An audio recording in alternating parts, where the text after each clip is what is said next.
What's up, YouTube? Today we riding around a bit again. It's obviously mid-afternoon here in Gauteng in South Africa. As usual, I'm on my 2010 Fat Bob called Fat Bandit. Just racing the neighborhood a bit. I've got a different connection on the microphone this time. So what I'm doing is I'm testing a few options of mounting these. I mentioned Take-A-Lot in the last episode, and I've got some microphones and connections and stuff to put my GoPro on my helmet. I've got those all waiting in my cart to check out. So depending what the testing delivers, I may or may not order those other parts.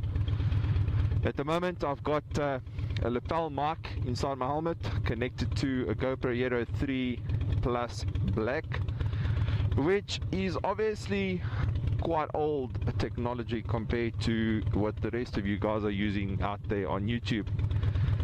The reason why I'm using this, it's because it's a camera that I've got for quite some time now and don't actually ever use the thing. So for me, it just doesn't make sense financially to buy a camera for quite a bit of rand. In South Africa we use rand as a currency, which at the moment I think is trading at around somewhere like I think it's about 17 rand to the dollar. It may be 15, I'm not 100% sure on that.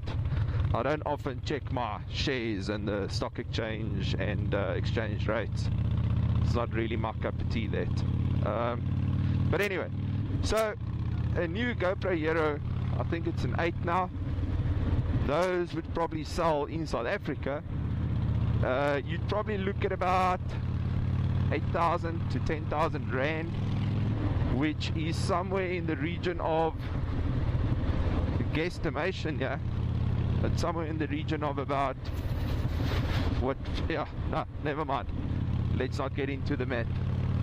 But anyway, it just doesn't make sense financially for me to get one of the latest, greatest cameras and then actually just using it once or twice a year. So I'm trying to get more use out of my GoPro Hero 3, as I mentioned. I've got 2 of these cameras actually. I've also got a Hero 5 Session and a Hero Session 4, I think is what they would have called it. It doesn't actually have a numeric denomination on the first session, even though unofficially I think it's a Session 4. So I've got that, and then my 5th camera that I've got is a plain GoPro Hero HD, which is the grey one with the integrated case that doesn't have a separate case.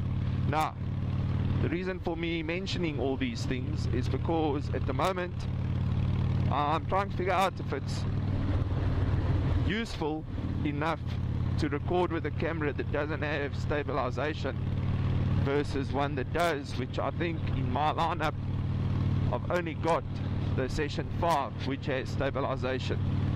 Now, while that may be the superior camera, the problem with using that is that the accessories to get a microphone to plug into that are quite expensive, and as I mentioned before, the South African rand isn't that great against dollar. Anyway, that's for the camera part. We went out riding this morning. There was a protest ride around the Johannesburg metropolitan area, the freeways around that. We refer to them as the Ring, which is our N1, N3 and N12 main highways around the Johannesburg area. We thought of the protest as getting a lot more interest and rides or riders unfortunately not a lot of people showed up. There was a lot of propaganda going around about how the cops are going to impound bikes and how they are going to, I'm going to pause that quick, I'm going to go up here just for shits and giggles. I'm not even going to turn, I'm just going over the bridge and back down again, back to the road that I was in just now. Anyway, there was a lot of propaganda about how cops are going to impound cars, etc., and bikes. So I think a lot of people were scared off by that. Listen to that exhaust note. I never get tired of that. So anyway, so now I'm back in Springs, riding around a bit. Definitely going into winter, as I mentioned before. So it's not exactly a warm summer's day, but the sun is pretty nice. So let's take that positive away from that. So I'm just cruising the hood here through my, let's call it my hometown, called Springs in Gauteng. The road I'm currently on is called Tonk Meter, which apparently is named that due to a person that had quite a bit of input in Springs as a town or city back in the day. I'm currently riding my bike on a pretty smooth surface, and for some reason it feels like there's quite a bit of vibration going on, and I can't figure from where. I really have no idea. It feels strange. But anyway, be that as it may, we are still on a bike, still traveling, still riding, still enjoying the weather.